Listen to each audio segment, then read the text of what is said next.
Welcome everyone, and thank you for joining. A couple of words maybe about the project. The Green Digital Charter is a EUROCITIES-led political declaration signed by all European cities that are willing to show their commitment in using digital solutions to fight the global challenge of climate change. We have 53 signatories at the moment. And I'm saying that because I know that some cities joining us are smaller than EuroCities cities, but no matter the size, any city have the possibility to join the community and participate in our activities. This online training is part of the pillar on greening ICT equipment. The equipment that is used or owned by the city. So this online training is organized with the EURECA project, and during this 1 hour you will hear Dr. Rabih Bashroush, who is the coordinator of the EURECA project, who will present you the lessons learned from evaluating over 200 public sector data centers in Europe. His presentation will be followed by Caron, Director of Digital Shared Services at the Department of Finance of the Government of Northern Ireland, and she will share with you the angle from the public sector. So now I will leave the floor to Rabih. Yeah, thank you very much for this opportunity, Rebecca, and thanks everybody for attending. I'll share in this presentation with you, tell you a little bit about the EURECA project and some of the lessons we've learned over the past 3 years working. I mean, we say over 200. I mean, the figure is actually 358 data centers that we've come across over the last 3 years. So to start, I will tell you a little bit about the EURECA project, which is a European Commission funded initiative with partners from Ireland, UK, Netherlands, and Germany, but with focus across Europe. We have 7 organizations, universities, large data centers, and consultancy firms. And the aim of the EURECA project is basically to assist the public sector with the uptake of innovative, energy efficient, and environmentally sound data center products and services. Basically, we help the public sector green their data centers. The reason we talk about the public sector is simply because public sector account for 19% of GDP in Europe, public sector spending, and focusing on that area, the Commission thought that a large impact could be created. So what have we been doing over the last 3 years? As part of the EURECA project, we've worked with, as I said, with pilots in Ireland, in the UK, in Netherlands, helping them save over 15 gigawatt hours. Again, the figure, the 15 is what we committed for in the project, but the figure is around 25 gigawatt hours. This is over nearly 3 million euros of energy, of savings in energy costs per year across the pilots we've supported. We've also, in addition to the 3 pilots in Ireland, UK, and Netherlands, we've worked with other projects in Sweden, for example, helping them with their public sector procurement criteria, with Spain, with Germany, Italy, and Latvia. We've also organized 13 events across, again, various European cities. As you can see on the map, these are the places we've already held the events, and there's one final event to be held in London in February. London or Brussels, but I think it's going to be London.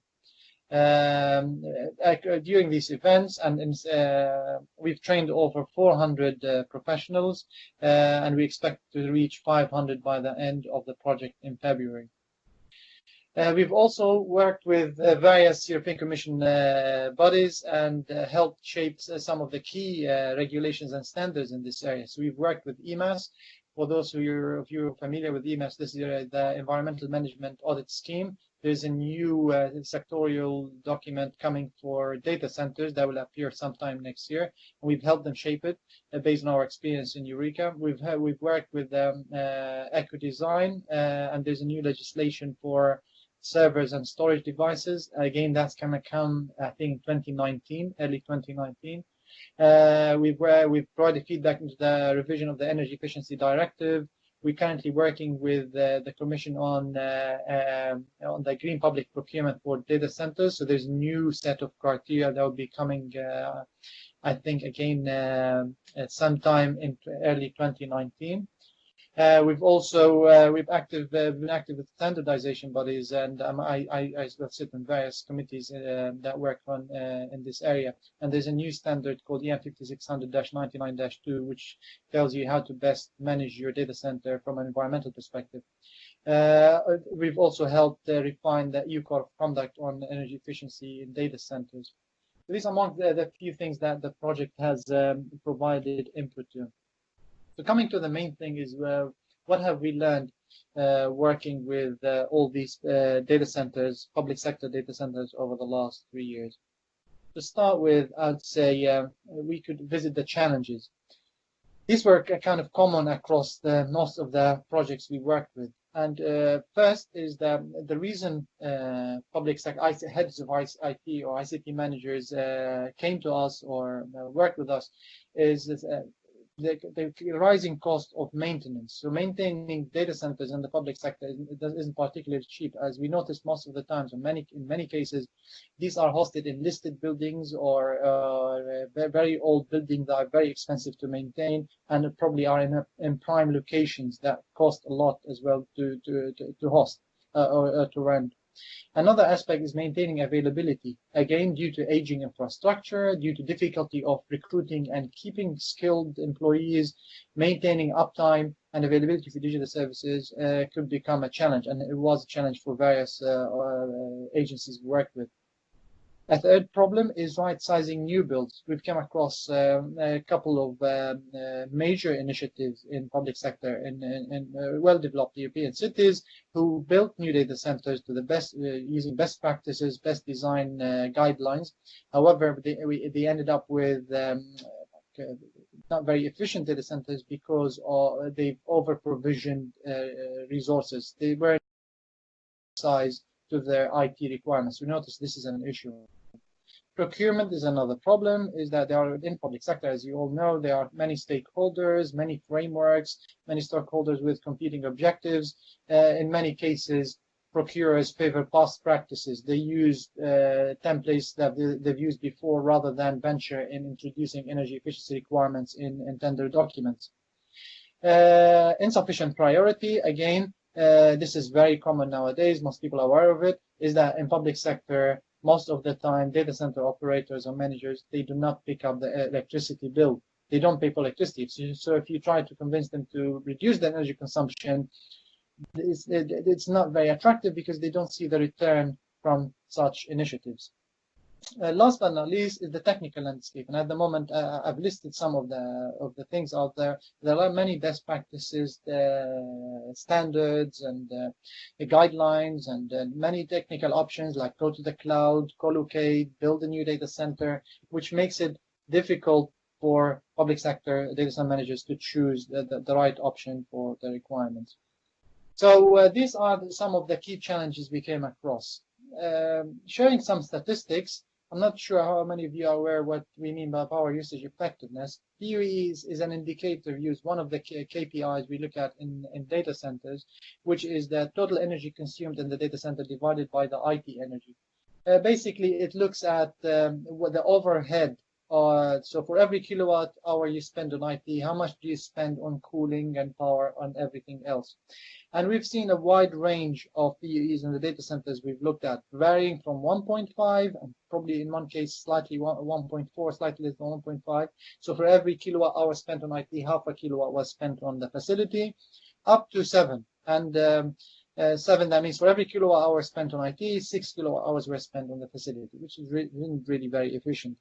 We noticed smaller server rooms, which are the majority of actually public sector data centers, tend to be on the higher end, and the lower end were those who were hosted in co-location facilities. Another interesting statistic was that we noticed in public sector the vast majority, 80% of the data centers or server rooms we looked at had less than 25 racks. So when we started the project, we focused on large facilities, but shortly after we realized actually public sector data centers are largely smaller facilities. 17% were 25 to 125 racks, and only 3% were above 125 racks. The other thing we looked at is that breakdown of what consumes energy in a public sector data center. So we noticed 65% were servers of the energy of IT energy was consumed by servers, 25% by storage, and 10% by networking. So this told us basically that the main area to focus on was servers, reducing the energy consumption of servers. 14,000 euros, and I think this is a very interesting number we came across from 3 different countries, and the number was very similar. This is the cost of hosting a server in the public sector.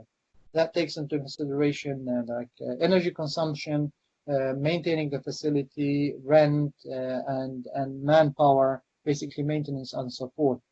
And that's interesting because there was one case we were dealing with a council, and they were quoted 40,000 euros to deploy their current infrastructure and to take it into the cloud. And they thought the figure was very large because they thought the running cost was more like 5,000 to 10,000 euros. So when we sat with them and worked out their running cost, it turned out to be 150,000 euros. It's very easy to overlook the real costs when you're hosting your own data center in the public sector. So the average figure, as I said, from 3 countries to host one server in the public sector was 14,000 euros. Server utilization, another important indicator. We noticed again across from all these projects that the average utilization of servers was between 15 and 25%. Actually, the majority were on the lower end. There were some cases where we noticed the average utilization went up to 30-35%, but there is actually 1 or 2 cases we saw. However, the vast majority were on the lower end. What that means, and the reason we looked at this, is that if we look at this curve, you don't really need to answer all the details, but we have here the one axis, you see the server utilization. What we mean by server utilization is how much do you use your server over a year. So 40% is being used over a year, 60% of the time, or 80% of the time. And this axis is the overhead of the infrastructure. That's what we call the PUE. We notice from this diagram is that as you make your infrastructure more energy efficient and as you invest in modernizing your data center, the energy consumption changes in a linear fashion. Yeah. So if you reduce your energy or increase your infrastructure consumption, your overall facility energy consumption changes linearly. However, at some point, at 40% and below, once your utilization drops beyond that point, your energy consumption rockets almost exponentially. So that shows us that it's crucial that we try to push for the utilization of servers to go above this 30% to 40% threshold. But of course, increasing the utilization is not is straightforward, and you need to look at various aspects. We mentioned some of them here. For example, active-active. So if you mirror your data center over 2 sites, then you cannot go above 50% utilization, because if one site fails, you want the other site to be able to pick up all the work. Again, there's something called peak utilization versus performance, because some technologies, like if you use Intel systems, if you go above 75 or 80% utilization, they cannot guarantee performance. So that becomes your target. There's also that you need to ensure you have enough capacity to deal with workload peaks. And last but not least, you need to have the right server configuration. There was one example we came across where the servers were running at 5% utilization, but when we investigated closer why this was the case, we noticed that the servers were out of memory. That is, they should have been configured to have much larger memories to increase the CPU utilization. So that's another aspect of it. Another aspect is the server age, and this is actually a very interesting finding. Across the data we looked at, we noticed that on average, 40% of the servers deployed in public sector are more than 5-year-old servers. So that's 40%. These 40% of the servers consumed 66% of the overall energy consumption of the facility. So 66% of your energy went to run 40% of the servers. But most interestingly is that these servers only contributed 7% to your compute capacity. So basically 7% of the work provided consumed 66% of your energy. This really gave us a really major opportunity to save energy and reduce waste. This chart here shows you some data. You don't need to worry about all the details, but I can tell you one example. So if we looked at the same workload, let's say hosting your whatever tax calculation system, using that application, that single application. If you host it on the application on a hardware that is 5.5 years old, that application with 5% utilization and a PUE of 3, so if you host it in a data center with these characteristics, will consume 51 gigawatt hours.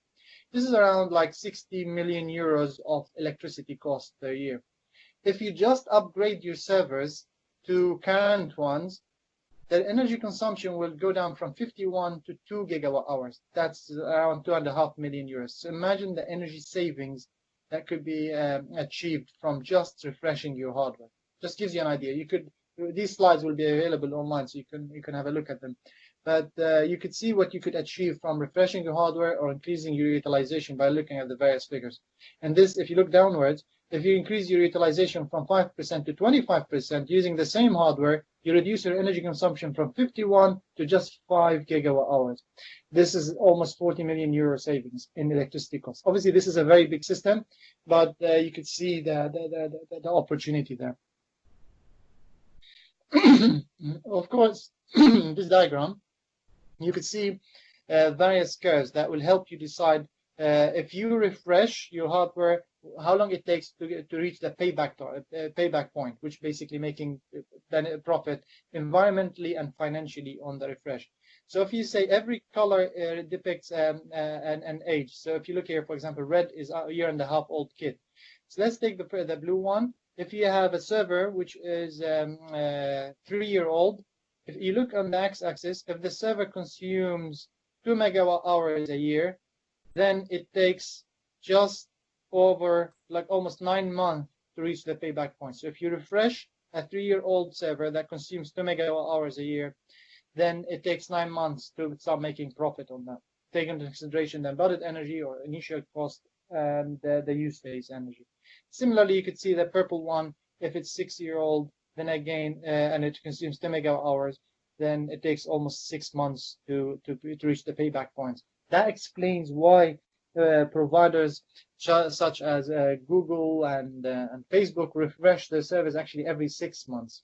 But this will allow you, if you currently run some servers, to use this chart to decide whether it's time to refresh and how long it will take you to reach your payback point.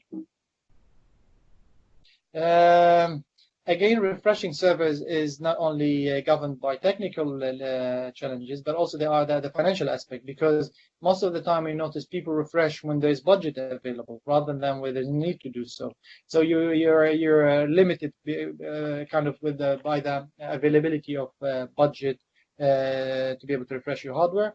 Another point, which was a misconception, that people thought that when you refresh your hardware, this is negative for the environment because of the embodied energy and what it takes to manufacture servers. However, when we looked at this in one case study, we noticed that was not the case. So we took a refresh of 4-year-old kit and we studied the wider environmental impact, not only energy efficiency. And we noticed that when you refresh over a 5-year period, all the environmental indicators like toxicity, water, etc., actually show benefit, other than one aspect, which is the particulate matter. But then, I think looking at this dashboard, it's clear case that it is good for the environment from by all means to refresh your hardware. Going forward, so I'm not sure how many of you run data centers or look after data centers, but the key impact areas are going to be the points we list here, which under facility and IT. So if you look at the facility level, the key thing is to right size your data center capacity. Do not over provision capacity, thinking, oh, maybe we grow to reach that limit. Over provisioning capacity in your data center could cost you a lot of money and waste a lot of energy.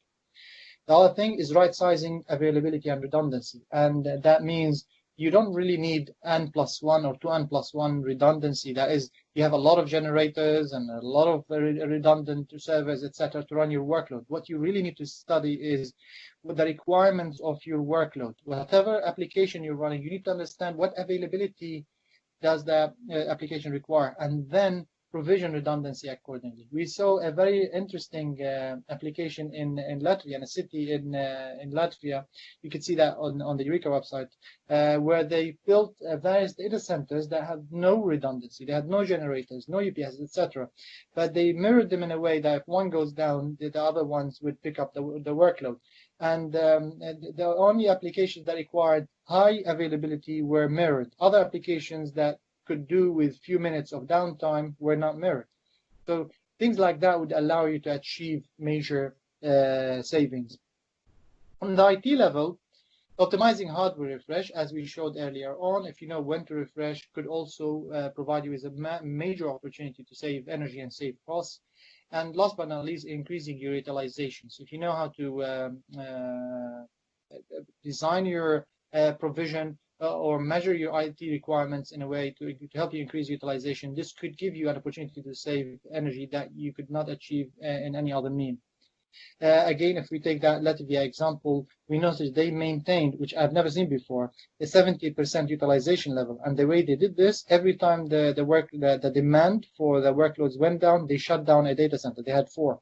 When they shut down one, the utilization level went up in the various other data centers. Now, this is one way to do it.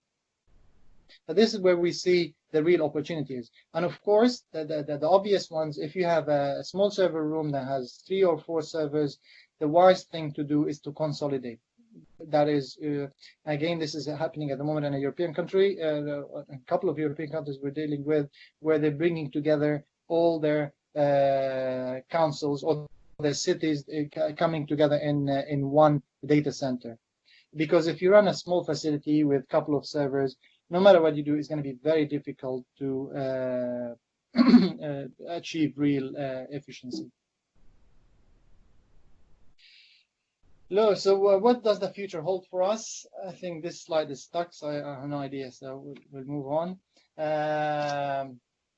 Training certificates. So if you attend this session and the following session, you're entitled to receive a training certificate from the EURECA project and the GDC, the Green Digital Charter.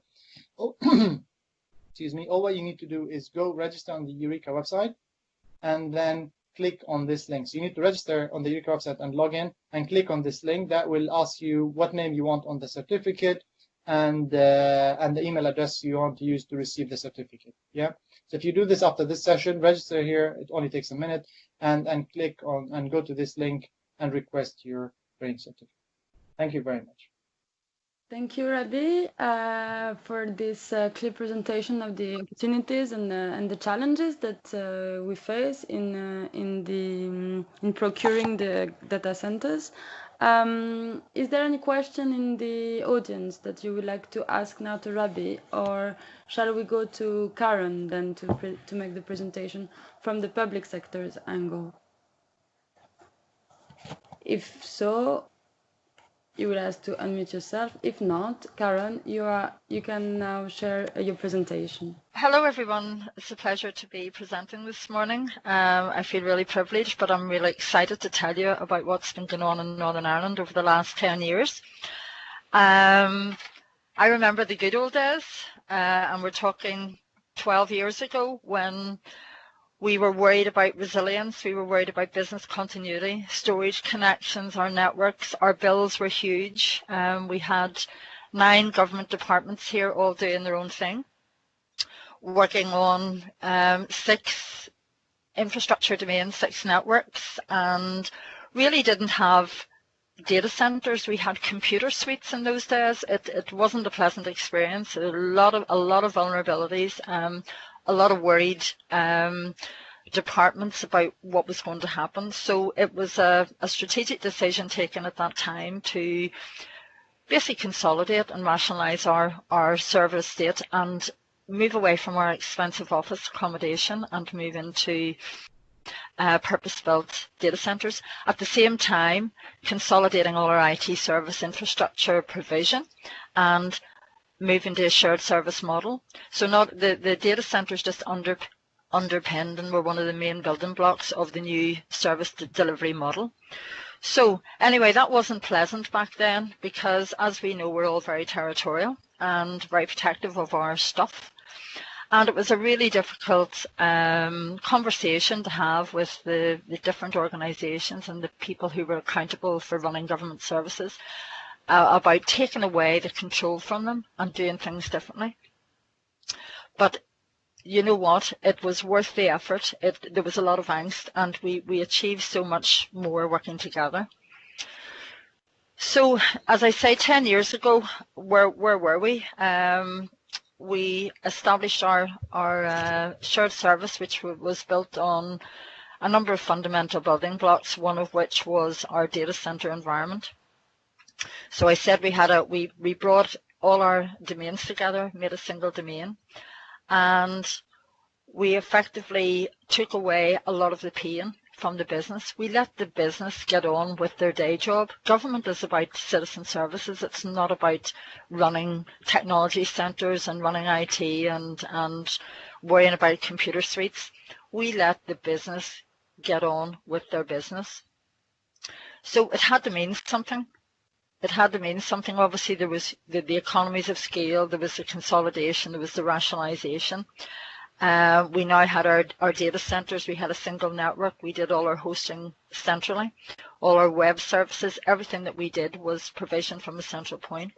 And what that has actually meant to Northern Ireland Government over the last 10 years is this: annual savings of £30 million.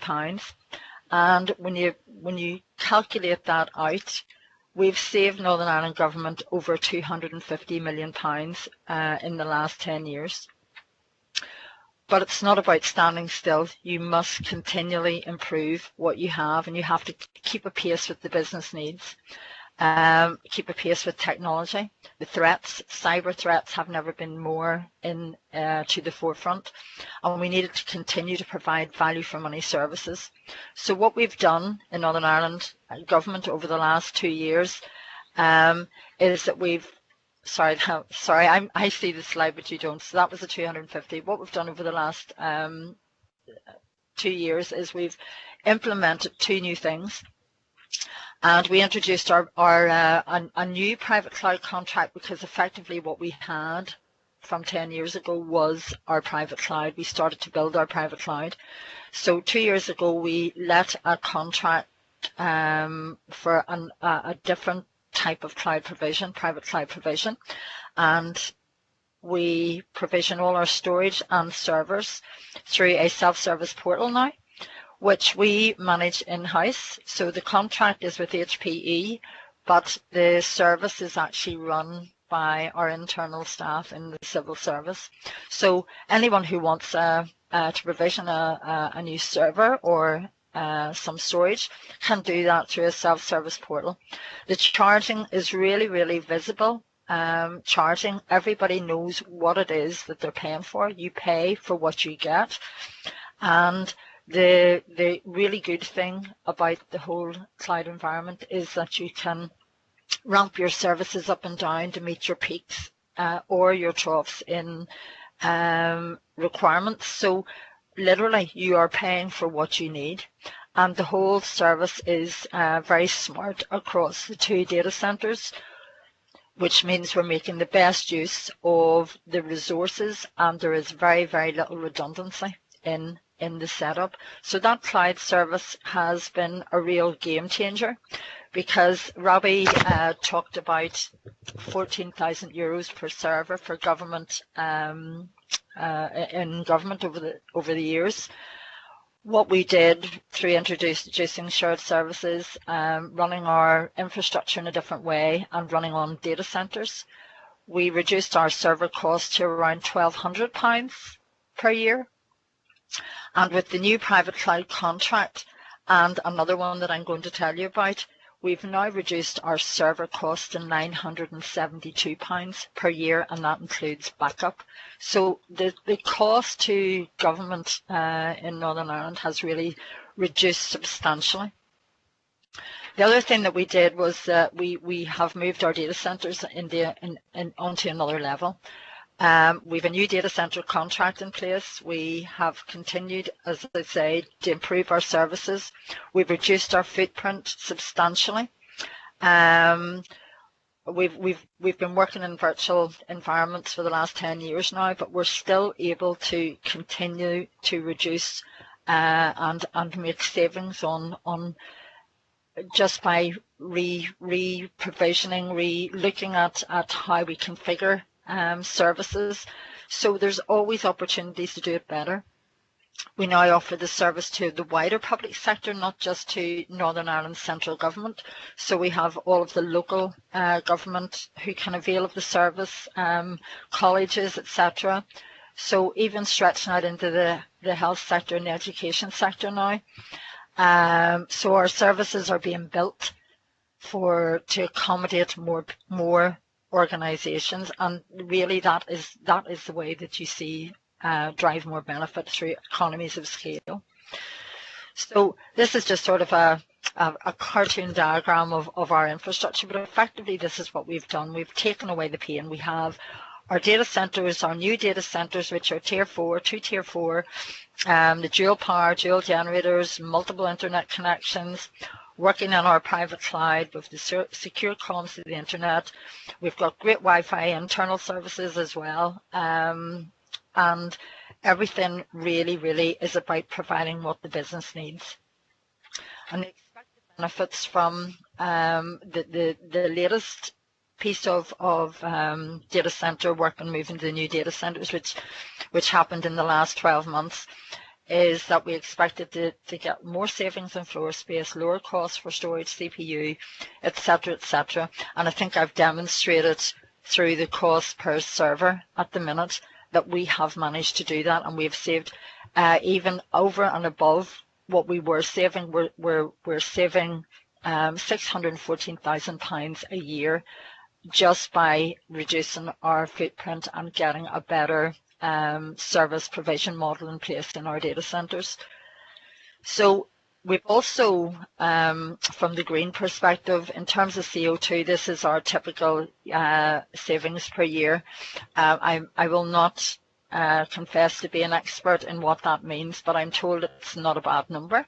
So our drive is to continue to improve on that, and that is what we have continued to do in Northern Ireland Government. It is about continually changing and looking for opportunities and not standing still. So we haven't finished our journey. There are a lot of public sector doing their own thing still, and there are lots of opportunities to make more savings, and we are still mopping up around the organisations and the bad behaviours, because effectively that's what it is. If you are doing a job for government, what you want to do is look after the public's money, and we're not doing our job right if we are not collecting up all of the sort of the organisations and helping them to deliver their services in a much better way. So Belfast City Centre, lovely roadworks. I can see that from my office window, and that is on the corner of our primary data centre, which 2 weeks ago on Thursday, it's not a good combination, your diggers and your data centre in the same place.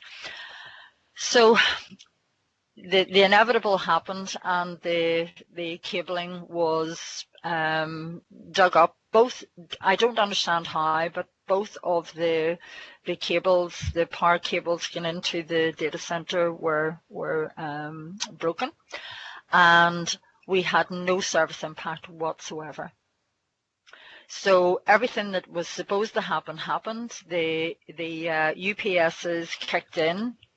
The massive generators then kicked in.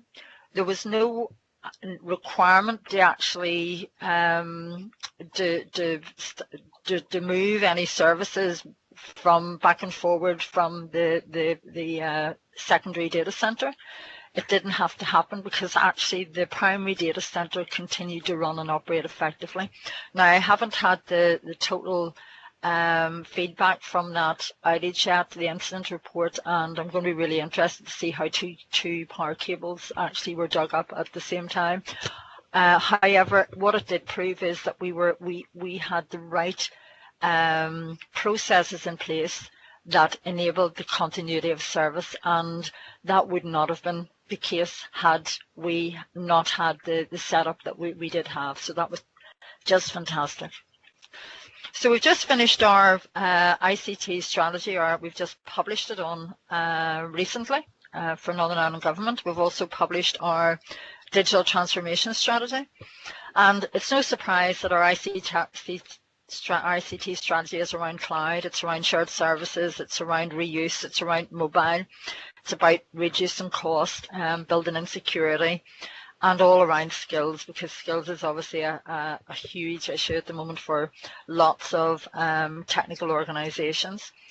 However, in Northern Ireland we have in terms of our public-facing services, one of the big services that we run on our infrastructure is NI Direct, and NI Direct is our primary window to the public, and this is where the citizen will access information. The citizen will also access transactional services, and we get in and around between 25 million to 30 million visitors a year. Unique visits a year. So it's a really well utilised service when you consider we only have 1.8 million people that live in Northern Ireland. So it is a fantastic service, and it is a known service. And the types of things that we've put online in the last 3 years is so registering for a disabled badge, looking for farm grants, registering births, deaths, marriages, searching your family tree, doing your fishing license, buying maps, paying your landlord registration stuff, security vetting. We've put a large number of new services online, and that is driving up the digital behaviour of our citizens here and driving our services online, and again saving the public purse huge amounts of money. This is a very, very conservative view of a dashboard that is not actually a live service yet, but we use it internally. But a point in time last week, you can see that due to just under 14 million new digital transactions over the last 3 to 4 years, we have driven a minimum of £60 million savings for Northern Ireland. And as I say, we're not a big administration here. £67 million is a lot of money. So this is all about saving money and giving the citizen a better experience. And on that, where our focus now is on moving into a personal experience for the citizen. So we want them to be able to come in and to a trusted space. We want them to be able to access their secure information that's unique to them. For example, their driving license, their permit to fish, their stuff, their consultant's medical report, so that we don't have to keep posting stuff out, and we want to reduce the paper mountain. We want to totally create a digital government in Northern Ireland, and to give, as I say, the citizen a much nicer experience. So this is a prototype of what the screen would look like for me. If I logged in, if someone logged in, this would be my personal space, and you'll see up on the top right that I'm a verified user. So government know who I am. I've logged in, I'm a trusted user, I'm verified, and then I can see my stuff. I can also go in and change my details. So the concept of tell government once is really, really where we are moving towards. So if I change my name or any part of my name, or I change my address, for example, or my email address for that matter, I can go in, edit it once, and then that is basically the job done. It's up to the systems in the background to service the organisations and government systems that need to be told that information. So this is the direction of travel. We're working on multiple different channels of service delivery, but it's always about what I call the shift to the left, which is moving the moving away from the manual and moving towards the digital world, trying to shift behaviours and change people, cultures and behaviours, both internally in government and the citizen. One of the really exciting things we're doing at the minute, and I'm just watching my time, but one of the really exciting things we're doing at the minute is we are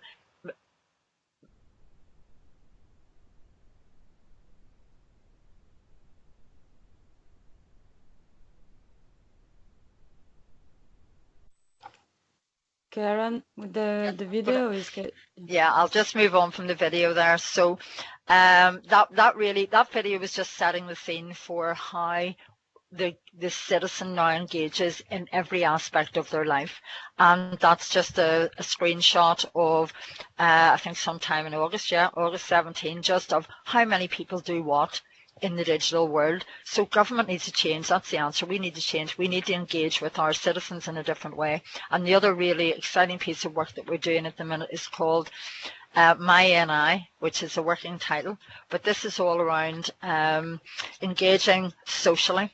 It's a social web platform where we want to actually target our citizens, and we want to push information to particular groups, and we want to get them to communicate, to build up communities of interest, and we also want them to do what we would call a call to action. So I'm very, very quickly going to move on here.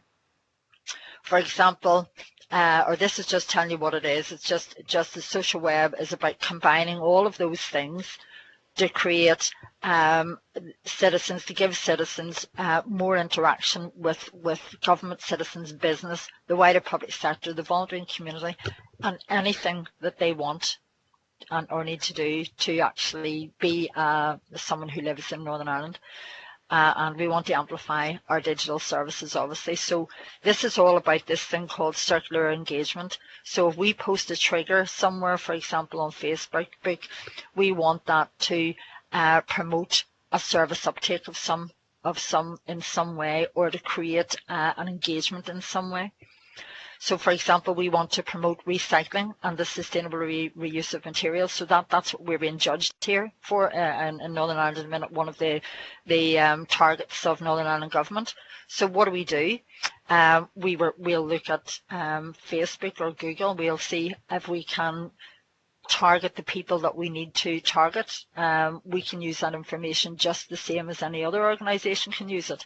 And through targeting, then we can post a Facebook post to a targeted audience, and we will try and grab their attention. For example, when someone sees that they could save £700, of course they're going to click in. That takes you to our social web page, where we then can give them much more information, introduce them to opportunities to engage with other people of interest, other organisations of interest, or just to record some feedback or whatever. But also what we can do is we can give them what we call a call to action. So on that page, we've highlighted the fact that actually, did you know that there's an app that you can download which tells you which bin you put what in, which day your bins are emptied, etc., etc., and that can drive behaviours. So this is what this is about. It's about changing the culture of people and driving different and more effective behaviours for government and for citizens. So we have 3 use cases on the social web platform being developed at the moment, and one is around pain management, one is around food waste, as I've just shown you, and the other one is around animal health. So effectively, this is just going to be an area that's going to grow and grow.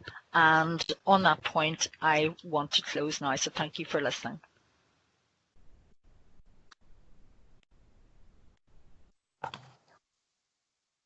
Thank you, Caron, for a clear presentation.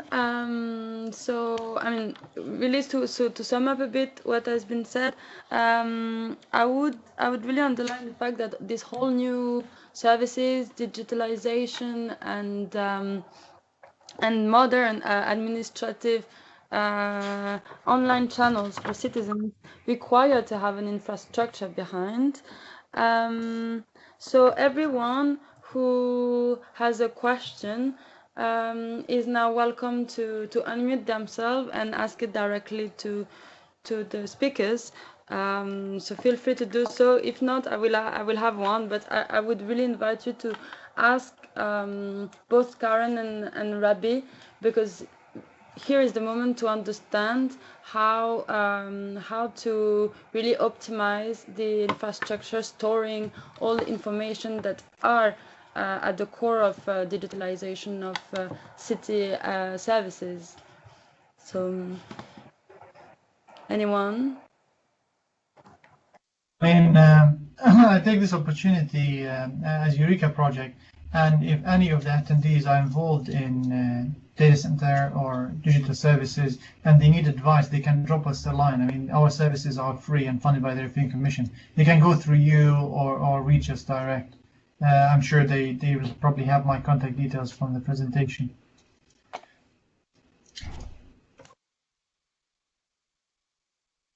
Okay, thank you. Anyway, the presentations will be shared afterwards, so every participant and registered person can look at them again. But I have actually one question, because I mean you both spoke about the capacity of storing, and then this shared data center. So my question is, two questions. Is how many actors can share a data center? I mean, and then how do you assess this capacity for a shared data center? Because you don't really, I mean, I guess it depends on the number of bodies, public sector bodies that share it, or how can you assess that to remain realistic? Rabih, do you want? I mean, I would only make one comment on it. I don't think there is a limit. I think your data center environment can be set up in whatever way that you want it, and it can be set up in a way that you can increase the capacity. Obviously, there's a physical footprint of a data center, but I don't think there should be no limitation. You can build it as big as you need to have it. That would be my view. What about you, Rabih? No, I completely agree, Caron. Yes, I mean there is no limitation in terms of how many participants you need, but you usually find. I mean, I usually in my presentation reference the great work Caron and her team has done in Northern Ireland. But I didn't do that now because Caron is here to speak about it. But I think there are many ways to get together so you could form the enough mass. You can negotiate good contracts in terms of hosting and for procurement. And the Northern Ireland example is an exceptional way to do this. So what Caron and her team they've done, they brought together various agencies and departments within the government to form enough mass so they can strike a very good and very favorable contract with providers. And they did that, actually. They did a very impressive, very efficient contract with one of the data center providers in Northern Ireland, and they made that contract available to anyone from the public sector who wants to participate. I think that's one example to do it. Now, there is no limit how many people can join. Probably the limit would be the physical space available in the data center. But there will probably be minimum. Like if you only have few racks, 10 or 15 racks, 10 racks is enough. But if you have 3-4 racks, probably you cannot negotiate a good deal. The more the better position you're in to negotiate favorable deals with providers if you're going to a co-location option. If you're building, obviously you need more mass. You need like a couple of 100 racks to justify building a new data center. Although, from our experience, probably co-location is not a bad option at that size. I think in the Northern Ireland example, I mean, given 100 or so racks, they did a very impressive job in signing a very good contract. So and when I say this, I mean the environmental element is automatic. So when you go consolidate at that scale, the savings. I mean, Caron talked about running cost of sub €1,000 per server, and you see from our data it's 14,000 euros. So that's a saving of 13,000 euros per server.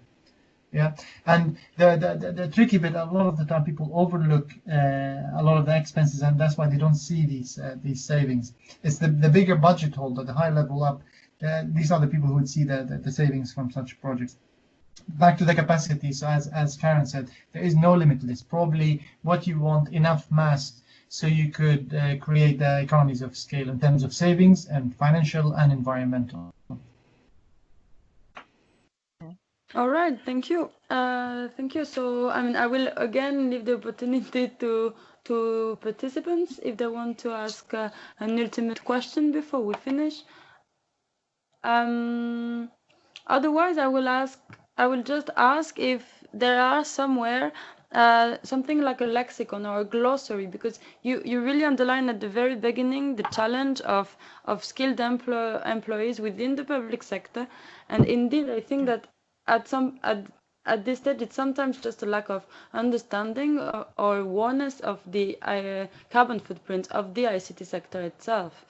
So something that would be, I mean, helpful, and this is also a question open to the audience, is how many cities are actually including the energy consumption of data centers when they are reporting on their carbon emissions. And I'm sure we will be quite surprised that it's not the first thing we are thinking about. So I don't know if you have like a lexicon to share with participants afterwards on this basic concepts. Maybe this we can disseminate it to whole EUROCITIES network. It's a very good point, Rebecca. That's why we created actually a training course. So we've got various training courses in EURECA. If you go to the website, they're all freely available. If you log in and go to Toolkit, there is a training course dedicated to KPIs and standards, everything that relates to data centers that is out there at the moment. So it explains all these and demystifies kind of the keywords used, like what is PUE, which standard is it, what are the best practices, what do they talk about, what the relevance, advantages and disadvantages. I can tell you what module this is in a second. If we go training kit, and that is module 7. So it's called Data Center KPIs and Standards. That has all what you've just talked about. There are various ones. There's one dedicated to the EU Code of Conduct. This is a good one to go through. But from our experience, the one that many cities found the most useful is that module 2, which explains that how do you create a business case and how do you calculate the running costs of your facility. If you deliver whatever application from your infrastructure, how do you calculate how much it costs you to run that thing? And it provides some basic calculation methods, etc., to estimate your running costs. That's module 2. But I'll drop in the chat box here a few URLs, one for the EURECA, one for the training, and one for requesting the certificate. I'll do that right now. All right, thank you, perfect. And I also see now that Elena is typing a message. Helena, do you want to unmute yourself and ask the question directly, or would you prefer to write it down?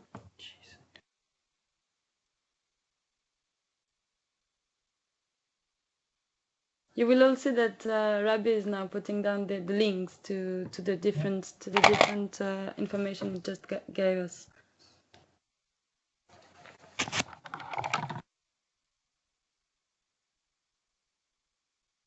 Yeah, I think Elena is trying to add something. Okay. Maybe she's got audio issues.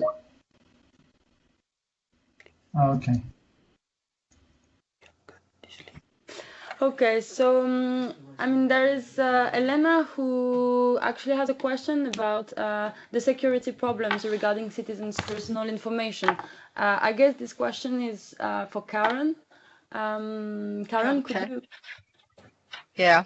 So yes, Elena, we are always very conscious of making sure that the citizens' information is secure and safe. So all our infrastructures are accredited to run, to hold personal information. So where we need to have the security systems in place, we do that. Where there is, for example, some transactional services don't require any security. If you go in to search a family tree, really there's no security in respect to that required. So we don't need to know who you are. You're just anybody doing a transaction with government. But where we need to do security, we obviously do authentication for users. So we have a identity management system for that, and internally, obviously, our data centers are and where our information is stored, etc. It's stored at the level that it needs to be at for the particular system or service. But in the main, in terms of UK government systems would be what we would call sensitive. It's official information, and the more sensitive stuff is official sensitive, but we don't have blanket high security around our data. It's what is required for each individual service.